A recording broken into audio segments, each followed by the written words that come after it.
Bismillahirrahmanirrahim. Assalamualaikum warahmatullahi wabarakatuh. Alhamdulillah wassalatu wassalamu ala Rasulillah wa ala alihi wa ashabihi wa man tabi'ahum bi ihsanin ila yaumil wa ba'd. Ikhwatal iman rahimani wa rahimakumullah. Adalah sudah menjadi tugas Nabi kita alaihi salatu wassalam.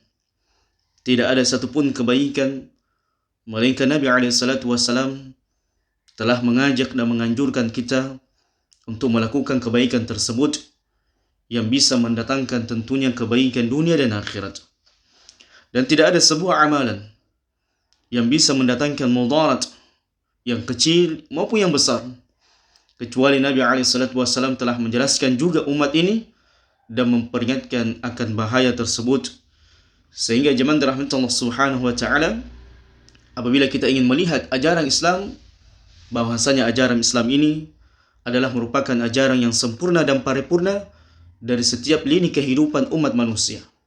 Jangankan urusan besar zaman dirahmati Allah, urusan yang paling kecil saja, seperti bangun tidur, kembali tidur, adab makan, adab minum, adab masuk WC, adab mempergauli suami istri, maka itu dijelaskan oleh Nabi SAW. Maka bagaimana lagi dengan permasalahan yang berkaitan dengan darah manusia, berkaitan dengan kehormatan manusia, berkaitan dengan harta manusia. Maka tentunya jamaah rahmatullah subhanahu wa ta'ala, perkara ini lebih lagi dijelaskan oleh Nabi SAW. Begitu pula diterangkan oleh Allah subhanahu wa ta'ala dalam Quran maupun sunnah Nabi SAW. Salah satu jamaah rahmatullah subhanahu wa ta'ala yang menjadi pembahasan kita pada kesempatan yang berbahagia ini adalah bentuk ketaatan kepada pemimpin kaum muslimin, di mana jamaah rahmatullah subhanahu wa ta'ala, para ulama kemudian menjelaskan kepada kita secara panjang lebar. Bahkan tidak sedikit di antara para ulama kemudian membukukan sebuah penjelasan yang sangat penting dan urgen bagi kehidupan umat manusia berkaitan dengan ketaatan kepada pemimpin. Maka lihat jamaah rahmatullah subhanahu wa ta'ala, apa yang disimpulkan oleh para ulama. Tidak akan mungkin pernah baik agama seorang hamba itu, dia beribadah kepada Allah subhanahu wa ta'ala, kecuali di tengah-tengah mereka ada para ulama, ada para ustaz, ada para da'i yang menjelaskan mana tauhid, mana syirik, mana sunnah, mana bid'ah, mana maksiat, dan mana ketaatan kepada Allah Subhanahu wa taala, mana ajaran-ajaran yang murni dari sisi Allah Subhanahu wa taala yang kemudian disampaikan oleh Nabi alaihi salatu wasallam, dan mana ajaran yang menyimpang yang akan membahayakan seseorang berkaitan dengan agamanya, dirinya, hartanya, kehormatannya, terlebih lagi menyelamatkan dirinya dari perkara-perkara yang besar, perkara yang berat di negeri akhirat kelak. Kemudian yang kedua, jamaah rahmatullah subhanahu wa ta'ala, tidak akan pernah tegak dan baik keadaan kehidupan seorang hamba kecuali di tengah-tengah mereka ada pemimpin. Pemimpin yang menjalankan roda pemerintahan, pemimpin yang berkhidmat, yang kemudian mengerjakan semua apa yang dibutuhkan oleh masyarakatnya, melayani masyarakatnya berkaitan dengan dunia mereka. Maka jamaah rahmatullah subhanahu wa ta'ala, para ulama kemudian menjelaskan kepada kita bahwasanya pemimpin itu ada 3 jenis. Jadi pemimpin itu ada 3 jenis jamaah rahmatullah subhanahu wa ta'ala. 2 jenis pemimpin yang para ulama kemudian bersepakat haramnya kemudian kaum muslimin untuk mengangkat senjata memberontak kepada mereka. Jadi 2 jenis pemimpin ini jamaah rahmatullah, para ulama kemudian bersepakat. Walaupun di sana mungkin ada nazar, ada khilaf, tapi khilafun basit, khilaf yang kecil di antara para ulama. Namun jumhur para ulama jamaah rahmatullah menyebutkan kepada kita 2 jenis pemimpin yang tidak boleh diberontaki, tidak boleh digulingkan, apapun bentuknya. Apakah dengan lisan, bahkan dengan tulisan-tulisan di media sosial ataupun di media nyata, bahkan turun mendemonya, bahkan mengangkat senjata, menggulingkan pemerintah yang sah. Maka 2 pemimpin yang seperti ini, jumhur para ulama mengatakan haram hukumnya, kemudian kita mengadakan pemberontakan apapun bentuknya jamaah rahmatullah subhanahu wa ta'ala. Salah satu mungkin jamaah rahmatullah provokasi-provokasi yang banyak dilakukan oleh manusia yang berkaitan dengan politik, yang saat ini jamaah rahmatullah subhanahu wa ta'ala kita melihat begitu dahsyatnya perpolitikan yang ada di negara kita tercinta ini. Sementara musuh-musuh negara kita, orang-orang yang ingin mencaplok negara kita, ini sangat banyak jamaah rahmatullah subhanahu wa ta'ala. Sehingga sangat mengkhawatirkan kalau kita, energi kita, pikiran kita, hati kita, harta kita, tenaga kita terkuras hanya saling bantah-membantah saling sibuk untuk mencari kesalahan, keinginan untuk menggulingkan pemerintah yang sah, ya, dengan slogan menuntut keadilan. Maka zaman rahmatullah, maka kita akan bahas apa yang dimaksud dengan menuntut keadilan dan bagaimana cara menuntut keadilan bagi masyarakat kepada pemimpinnya. Ini juga perlu dibahas zaman rahmatullah, karena ini adalah berkaitan dengan hak kaum muslimin, apakah dengan kehormatan pemerintah atau kehormatan rakyat. Maka ini dibahas zaman rahmatullah. Tidak ada satupun amalan atau kejadian yang mendatangkan mudarat dan maslahat yang besar kecuali Nabi SAW telah menjelaskannya. Hatta masuk WC saja, ya, amalan yang ringan, kita mungkin lihat amalan ringan, tapi itu diajarkan oleh Nabi SAW adab-adabnya. Maka bagaimana lagi dengan permasalahan yang sangat besar berkaitan dengan pemerintah zaman Allah Subhanahu wa taala. Maka pemimpin yang pertama yang tidak boleh kita mengangkat senjata, menggulingkannya, bahkan melakukan berbagai macam pemberontakan, apakah melalui media sosial atau dunia nyata, menyebarkan hoax dan sebagainya. Yang pertama adalah al-imamul adil al-muqsid, yaitu pemimpin yang adil yang senantiasa berjalan di atas jalan pertengahan dan menegakkan hak-hak rakyatnya. Maka para ulama kemudian mengatakan yahrumul khuruj alaihi mutlaqan bi ittifaqil ulama. Pemimpin seperti ini, pemimpin yang adil, maka haram bagi kaum muslimin siapapun itu untuk mengadakan pemberontakan kepadanya. Adapun dalil-dalil yang memerintahkan kita untuk senantiasa taat kepada pemimpin yang adil, pemimpin yang al-muqsid, yang pemimpin yang senantiasa menegakkan hak-hak rakyatnya, banyak sekali di dalam hadis-hadis Nabi SAW. Begitu pula dengan firman-firman Allah Subhanahu wa taala, baik yang berkaitan dengan ketaatan kepada pemimpin. Di antaranya mungkin ayat yang sering kita bacakan, ayat yang sering kita dengar, ya ayyuhalladzina amanu atii'ullaha wa atii'ur rasul wa ulil amri minkum. Wahai orang-orang yang beriman, taatlah kalian kepada Allah, taatlah kalian kepada Rasul dan pemimpin di antara kalian. Dan begitu pula dengan ayat-ayat yang berkaitan dengan wajibnya untuk memenuhi bai'at kepada pemimpin. Begitu pula dengan hadis-hadis yang berkaitan dengan tersebut, yang berkaitan dengan perkara tersebut sangat banyak zaman rahmatullah subhanahu wa ta'ala. Dan hadis-hadis atau ayat yang berkaitan dengan menyalahi janji. Jadi bai'at itu adalah merupakan janji zaman rahmatullah, janji setia kepada pemimpin untuk tidak memberontak. Dan hadis yang berkaitan dengan untuk memenuhi janji tersebut dan tidak menyalahinya, maka penegasan dari hadis Nabi SAW itu sangat banyak. Dan perhatikan zaman rahmatullah, hatta walau wajada ba'da ibramil aqdi wal mubaya'ah liman huwa afdal wa akmal syurutan. Bahkan andaikan setelah kita membaiat ini ada orang yang kita baiat, yang kita pahami background orang tersebut, orang ini adalah pemimpin yang adil, pemimpin yang amanah, dan kita sudah mengadakan janji akad baiat kepadanya, kita sudah membaiat kepadanya. Misalnya kita nih sudah membaiat pemimpin kita, pemimpin Jokowi, dan kemudian ada orang yang datang setelahnya lebih afdal, lebih utama dan sangat memenuhi kriteria kepemimpinan, maka tidak boleh untuk kemudian kita meninggalkan baiat yang pertama dan kemudian membaiat pemimpin yang kedua. Tidak boleh zaman rahmatullah. Dan andaikan orang yang tadinya ini datang ingin menjadi pemimpin juga sangat memenuhi kriteria kepemimpinan dan kita sudah membaiat orang yang pertama, maka wajib kita untuk memerangi orang yang kedua. Ya, karena tidak boleh zaman rahmatullah ada dua pemimpin, tidak boleh. Ini dalam sebuah pemerintahan maka tidak boleh ada dua pemimpin. Ini akan kacau balau. Subhanallah, zaman rahmatullah, lihat bagaimana Allah Subhanahu wa taala meletakkan di dunia ini saja. Andaikan ada 2-3 pemimpin, maka akan kacau dunia ini. Begitu pula dengan bagaimana mungkin kita mengatakan di dunia ini banyak ada Tuhan, banyak Tuhan. Maka akan kacau zaman rahmatullah, akan rusak dunia ini apabila banyak Tuhan. Begitu pula dengan apabila banyak pemimpin dalam sebuah pemerintahan, maka akan kacau pemerintahan ini, akan saling membunuh. Maka kemudian para ulama mengatakan, andaikan ada orang yang kedua datang berikutnya, setelah kita membaiat orang yang pertama, maka wajib kita membantu orang membantu yang pemimpin yang kita sudah baiat itu, membantu untuk memerangi orang yang kedua yang ingin menggulingkan pemimpin yang sah. Maka zaman rahmatullah, dalam perkara ini tidak main-main. Andaikan diperhadapkan kaum muslimin, ya, ada orang yang datang belakangan ingin menggulingkan pemerintahan yang sah, pemerintahan yang sudah dibaiat oleh kaum muslimin, maka wajib kita berdiri bersama dengan pemimpin yang telah dipilih untuk memerangi pemimpin yang kedua yang ingin menggulingkan pemimpin yang pertama. Baik, zaman rahmatullah subhanahu wa ta'ala. Walaupun zaman rahmatullah pemimpin yang adil itu bukan berarti tidak ada cacatnya, tidak ada aibnya, tidak ada maksiat dan dosa yang dia lakukan.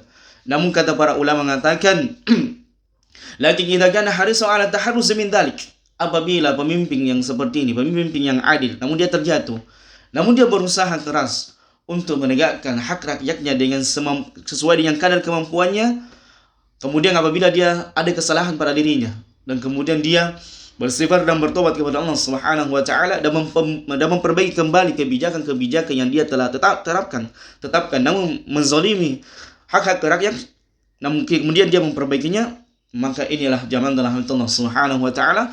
Pemimpin yang seperti ini haram untuk kita memberontak, haram untuk kita keluar ketaatan dari mereka zaman dalam Allah Subhanahu wa taala. Bahkan pemimpin seperti inilah yang seharusnya kita banyak berdoa zaman dalam Allah. Kita doakan kepada pemimpin kita. Imam Ahmad rahimallahu anhu rahmatan wasi'ah wa ghafarallahu man wa karami kemudian pernah mengatakan, andaikan saya memiliki satu doa yang mustajabah, yang Allah akan ijabah doa tersebut, maka doa ini saya akan peruntukkan untuk pemimpin kaum muslimin. Kenapa? Zaman Allah. Kalau pemimpin kaum muslimin itu baik keadaannya, senantiasa berjalan di atas ketaatan kepada Allah Subhanahu wa taala, maka insya Allah rakyat akan damai, rakyat akan tentram, rakyat akan mendapatkan maslahat tersebut. Dan kita baru-baru ini melihat zaman Allah, alhamdulillah di Sulawesi Selatan, PLT gubernur kita menerapkan konsep setiap PNS atau ASN sebelum melakukan pekerjaannya, maka mereka sangat dianjurkan untuk membaca Quran. Bahkan ketika masuk waktu sholat zaman Allah Subhanahu wa taala, alhamdulillah diterapkan bagaimana semua ASN itu meninggalkan pekerjaannya dan kemudian istirahat untuk melaksanakan sholat 5 waktu. Ya, untuk melaksanakan sholat.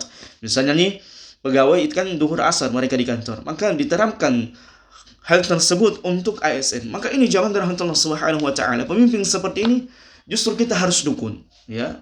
Kita memberikan dukungan apapun bentuknya, memberikan support apapun bentuknya. Minimal kita mendoakan kepada mereka zaman dari Allah kebaikan, kita mendoakan kebaikan kepada pemimpin seperti ini. Karena pemimpin yang saleh, pemimpin yang taat akan memberikan maslahat kepada kaum muslimin. Pemimpin yang seperti inilah yang tidak boleh kita memberontak, yang tidak boleh kita kemudian mengeluarkan pedang-pedang kita untuk menggulingkan mereka, apalagi mencaci mereka, menghina mereka, menyudutkan mereka, apapun bentuknya zaman dalam Allah Subhanahu wa taala. Maka perkara ini sangat terlarang dalam agama Allah Subhanahu wa taala, dan bukan tuntunan siapa-siapa, tapi ini adalah merupakan tuntunan ilahiyah. Ini adalah merupakan wahyu dari Allah Subhanahu wa taala. Wahyu datang yang di sisi Allah Subhanahu wa taala untuk memperbaiki keadaan umat manusia, agar mereka tidak saling bunuh-membunuh, agar mereka tidak saling menumpahkan darah, agar mereka tidak saling mencabit satu sama yang lainnya kehormatan kaum muslimin yang lainnya, agar mereka tidak mengambil harta kaum muslimin tanpa hak dengan kezaliman yang mereka lakukan. Lihat negara-negara kaum muslimin yang sementara berperang zaman dalam Allah, bagaimana kehidupan mereka tanpa ada pemimpin yang sah. Saling mereka kemudian satu sama yang lainnya saling membantai atas nama agama Allah Subhanahu wa taala, dan Allah Subhanahu wa taala berlepas diri dari apa yang mereka lakukan. Na'udzubillahi min dzalik. Kemudian pemimpin yang kedua zaman rahmatullah yang tidak boleh kita mengangkat senjata dan menggulingkan mereka adalah pemimpin yang zalim. Ini menarik zaman rahmatullah. Pemimpin yang berikutnya yang tidak boleh kita mengangkat senjata adalah pemimpin yang zalim. Pemimpin yang zalim. Pemimpin mungkin yang kadarnya tidak seperti yang pemimpin yang pertama. Kalau pemimpin yang pertama tadi al-imamul adil al-muqsid, yaitu pemimpin yang adil yang senantiasa berada di pertengahan, yang senantiasa menegakkan hak-hak rakyatnya. Kemudian yang kedua zaman rahmatullah, ada pemimpin yang zalim, banyak melakukan maksiat dan dosa. Namun perhatikan zaman rahmatullah, apa yang dijelaskan oleh para ulama berkaitan dengan pemimpin seperti ini. ذهب غالب أهل السنة والجماعة إلى أنه لا يجوز الخروج على أئمة الظلم والجور بالسيف ما لم يصل بهم ظلمهم وجورهم إلى الكفر البواح. Perhatikan zaman rahmatullah. Maka ulama ahli sunnah wal jamaah, keumuman mereka, ya hampir mayoritas ulama ahli sunnah wal jamaah, mereka memandang tidak bolehnya seseorang itu keluar memberontak kepada pemimpin yang zalim, pemimpin yang banyak melakukan maksiat dan dosa, selama kezaliman mereka, maksiat mereka tidak sampai mengeluarkan mereka dari agama Allah Subhanahu wa taala, atau mereka murtad, atau mereka meninggalkan salat. atau mengajak manusia untuk melakukan kekufuran, meninggalkan salat, atau mereka tidak berhukum dengan hukum Allah Subhanahu wa taala. Mereka tidak berhukum dengan hukum Allah Subhanahu wa taala. Kemudian ada orang yang mengatakan, kan Indonesia bukan negara Islam, bukan negara demokrasi. Maka perhatikan jamaah rahmatullah. Perkara ini sudah dijelaskan oleh para ulama secara panjang lebar. Kalau kita melihat negara Indonesia adalah negara kaum muslimin. Negara yang penduduknya paling terbanyak kaum musliminnya adalah negara Indonesia. Dan kita bisa melihat zaman rahmatullah. Kadang ada orang salah kaprah. Mereka mengatakan nanti di sektor, semua sektor pemerintahan itu diterapkan hukum Islam, baru dikatakan hukum negara itu adalah negara kaum muslimin. Maka ini adalah merupakan kekeliruan zaman rahmatullah subhanahu wa ta'ala. Lihat Nabi SAW, kita melihat sejarah beliau, sirah beliau, bagaimana beliau ghazwah beliau, peperangan beliau, di mana beliau sallallahu alaihi wasallam dan para sahabatnya, apabila beliau ingin memerangi sebuah kaum, maka beliau menunggu di waktu subuh. Karena Nabi SAW ingin melihat apakah di waktu subuh itu penduduk negeri ini mengumandangkan azan dan kemudian melaksanakan salat. Kalau penduduk negeri ini mengumandangkan azan, kemudian ada yang salat, maka Nabi SAW tidak memerangi negara tersebut. Namun apabila tidak terdengar suara azan, tidak terdengar orang-orang yang melantungkan bacaan Al-Quran Al-Karim, melaksanakan salat, barulah Nabi SAW dan para sahabatnya memerangi mereka.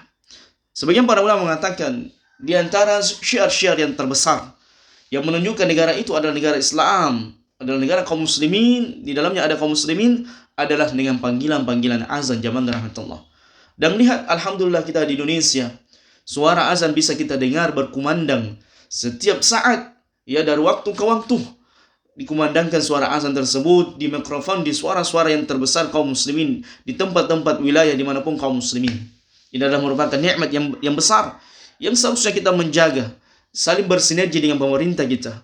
Toh kalau misalnya pun ada hal-hal yang mungkin kita mendapatkan dari mereka, perkara-perkara yang tidak sesuai dengan apa yang kita inginkan, maka kita mendoakan zaman rahmatullah. Doakan saja.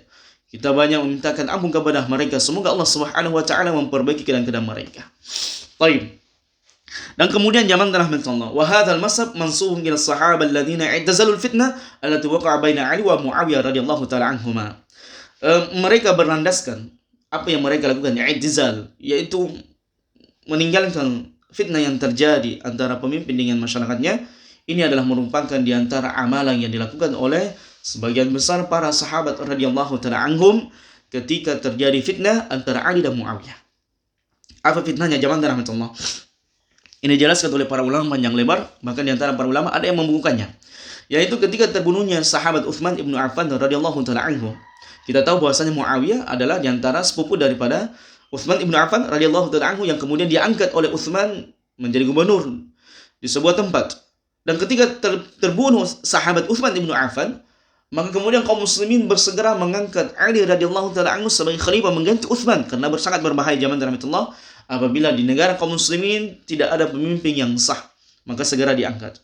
Akan tetapi Muawiyah radhiyallahu taala anhu ingin membaiat, hakikatnya ingin membaiat. Muawiyah tidak menolak Ali menjadi pemimpin. Namun satu syarat yang dipersyaratkan oleh Muawiyah agar dia bisa membaiat Ali radhiyallahu taala anhu adalah beliau menuntut agar Ali mencari dulu siapa pembunuh Utsman. Ini tuntunannya Muawiyah radhiyallahu taala anhu. Dan Muawiyah berijtihad, bukan berarti dia memberontak. Wallahu musta'an. Ini juga kita harus luruskan, jangan sampai kita mengatakan Muawiyah memberontak kepada Ali. Ini fitnah, jangan rahmatullah. Ijtihad Muawiyah, beliau kemudian mengatakan kita tidak akan membaiat Ali sampai Ali radhiyallahu taala anhu mendapatkan siapa pembunuh Utsman yang berada di pasukan Ali. Ini fitnah zaman rahmatullah. Betapa dahsyatnya fitnah yang terjadi di zamannya Utsman dan sampai sekarang ini. Fitnah pemerintahan. Termasuk zaman rahmatullah.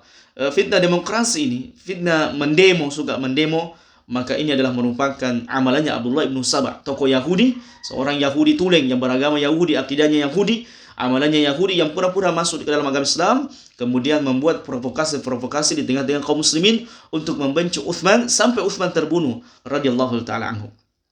Maka inilah zaman rahmatullah, kekacauan yang seperti ini yang kita tidak inginkan. Antara kaum muslimin dengan muslim yang lainnya saling bertikai, saling membunuhan, saling mengambil hartanya, saling menginjak-injak kehormatannya. Ini sangat tercela. Ini sangat dilarang zaman rahmatullah. Lihat zaman rahmatullah. Di antara hikmah mengapa para ulama kita melarang kaum muslimin untuk tidak memberontak, tidak melakukan kudeta, tidak memerangi pemimpin, walaupun dia zalim. Ya, dia seorang muslim tapi dia zalim. Selama dia melaksanakan sholat tidak nampak kepadanya kekufuran yang besar, maka haram hukumnya mengangkat senjata dan menggulingkan pemerintah yang seperti ini zaman Allah Subhanahu wa taala. Seperti amalannya Sa'ad ibn Abi Waqqas, wa Usama ibn Zaid, wa Ibnu Umar, wa Muhammad ibn Maslamah, wa Abu Bakar radhiyallahu taala anhum ajma'in. Maka ketika terjadi perselisihan antara Muawiyah dan Ali radhiyallahu taala anhu, terjadi perang Siffin, maka di antara para sahabat radhiyallahu taala anhum tidak memihak siapapun di antara dua sahabat ini. Tidak memihak kepada kelompoknya Ali dan tidak pula memihak kepada kelompoknya Muawiyah. Walaupun kedua pasukan ini sudah saling berhadapan zaman Allah Subhanahu wa taala. Bahkan para ulama mengatakan seindah-indah perang adalah perang Siffin, yaitu ketika dua pasukan kaum muslimin berhadapan antara Muawiyah dengan Ali radhiyallahu taala anhum. Yang keduanya ini sebenarnya berijtihad kata para ulama.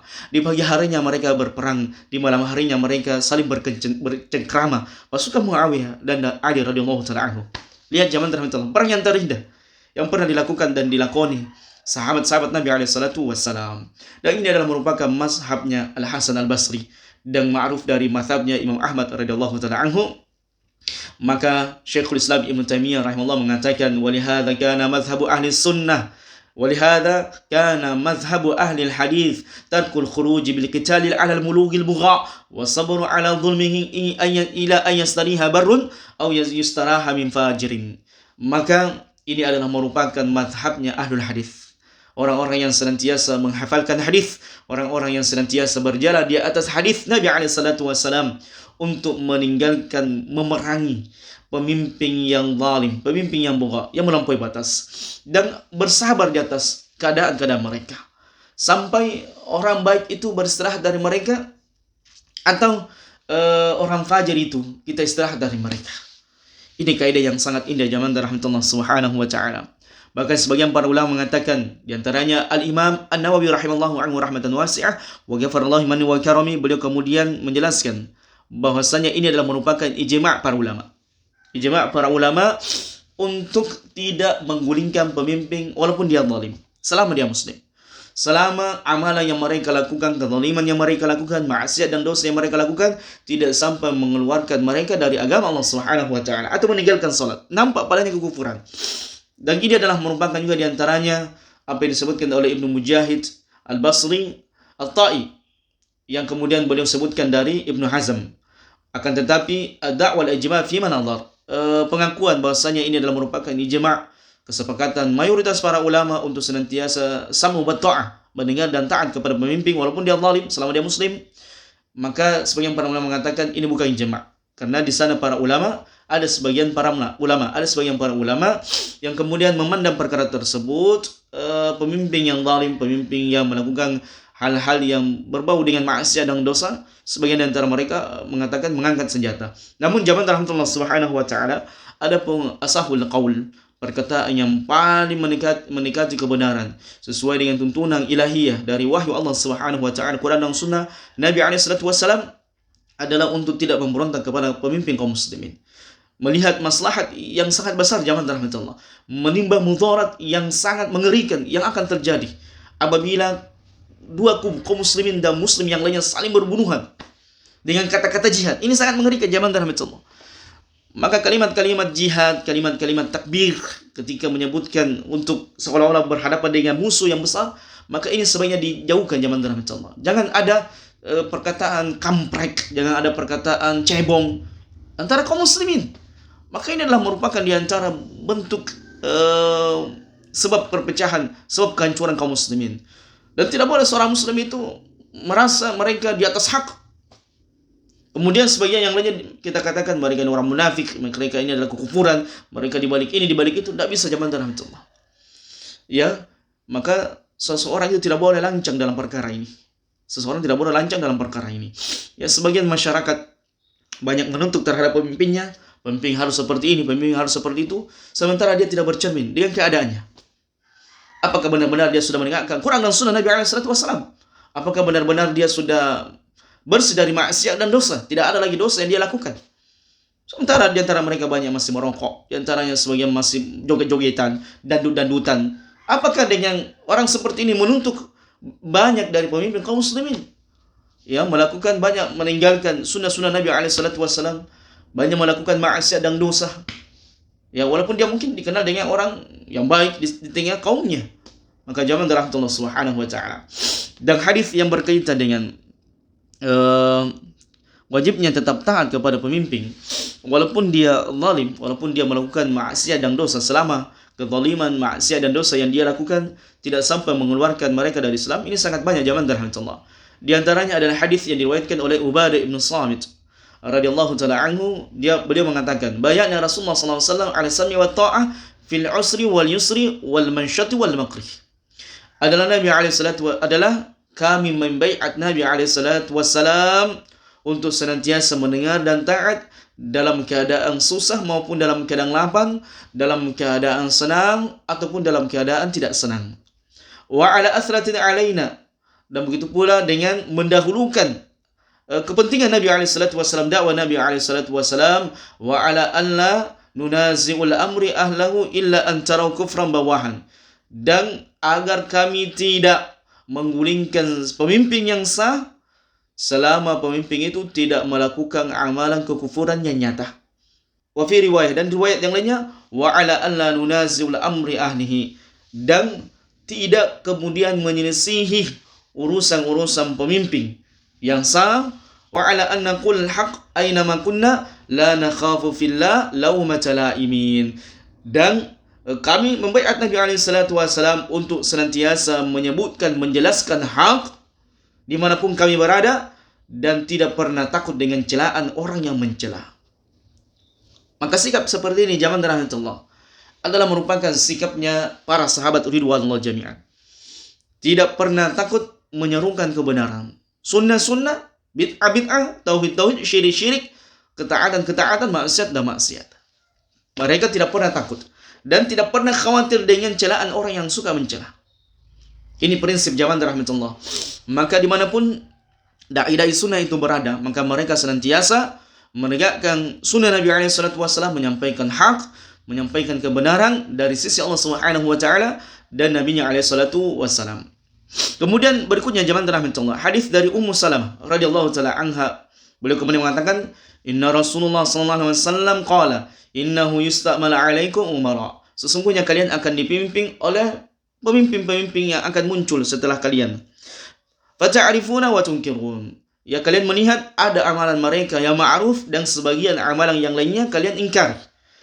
Faman kariha faqad bariya. Dan siapa yang mengingkari, membenci amalan yang dilakukan oleh pemimpin tersebut yang berkaitan dengan kezaliman, yang berkaitan dengan maksiat, faqad bariya, maka dia telah berlepas diri dari apa yang dilakukan oleh pemimpin tersebut. Lihat zaman rahmatullah, Nabi SAW tidak memerintahkan kita untuk mengangkat senjata.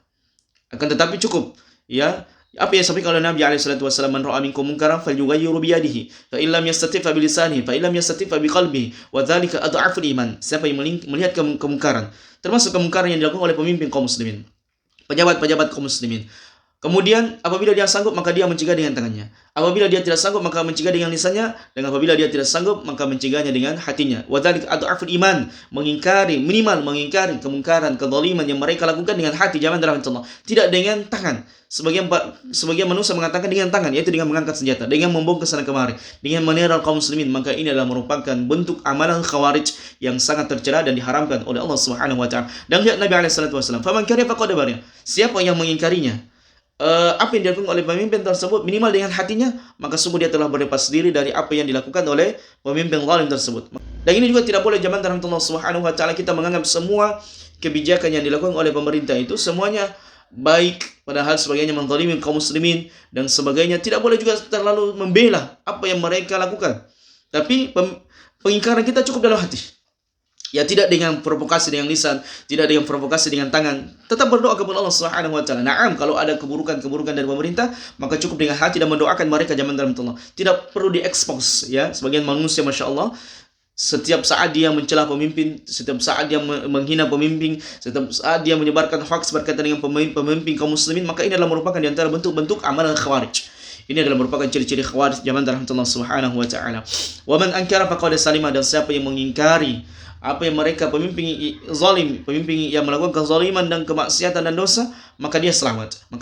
Jadi sekedar pengingkaran jangan rahmatullah. Nabi kita alaihi salatu wasallam tidak memerintahkan kita untuk mengangkat senjata, memberontak kepada pemimpin yang sah. Walakin man radiya wa taba'a, akan tetapi orang termasuk kezaliman pemimpin, termasuk maksiat dan dosa pemimpin apabila dia ridho dengan apa yang dilakukan oleh pemimpin ini. Ini juga mengajarkan kepada kita zaman rahmatullah, bukan berarti semua kebijakan pemimpin itu kita iakan 100%. Kita tidak mengingkarinya. Ini salah zaman rahmatullah.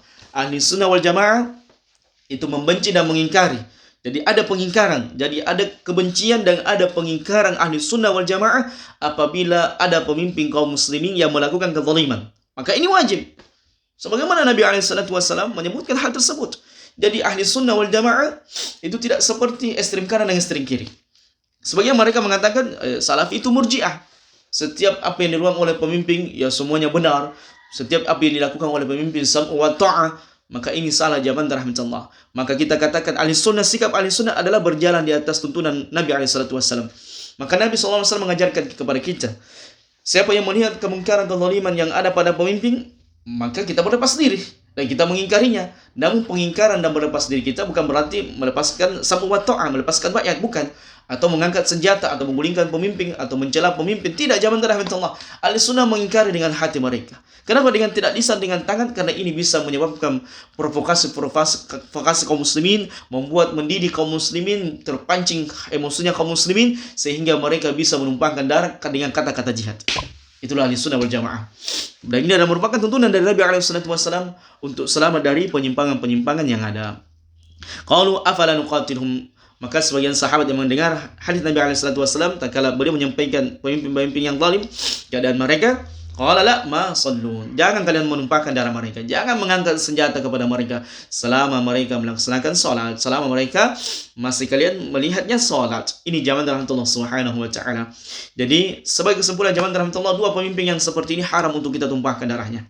Yang pertama adalah pemimpin yang imamul adil al-muqsid, kemudian yang kedua adalah al-imam, pemimpin yang zalim, pemimpin yang banyak melakukan maksiat dan dosa. Namun zaman rahmatullah subhanahu wa ta'ala, untuk tetap taat kepada mereka, untuk tetap membaiat mereka, mengikuti senantiasa berpihak dengan mereka, tetap itu kita lakukan. Toh kalau ada pun maksiat dan dosa dan kezaliman yang mereka lakukan, maka kita ingkari, maka kita pun membencinya sebagai bentuk amar ma'ruf nahi munkar. Namun amar ma'ruf nahi munkar itu tidak sampai mengangkat senjata, tidak sampai dengan menjelek-jelekkan pemimpin kaum muslimin, menyudutkan pemimpin-pemimpin kaum muslimin, mencela pemimpin-pemimpin kaum muslimin di media sosial ataupun di media nyata. Jangan rahmatullah, sebab ini diantara sebab bisanya terjadi kekacauan yang sangat besar dan menimbulkan mudarat yang sangat besar, dan inilah yang diinginkan oleh musuh-musuh Islam dan kaum muslimin, musuh-musuh negara kita tercinta ini yang ingin menghancurkan negara kita.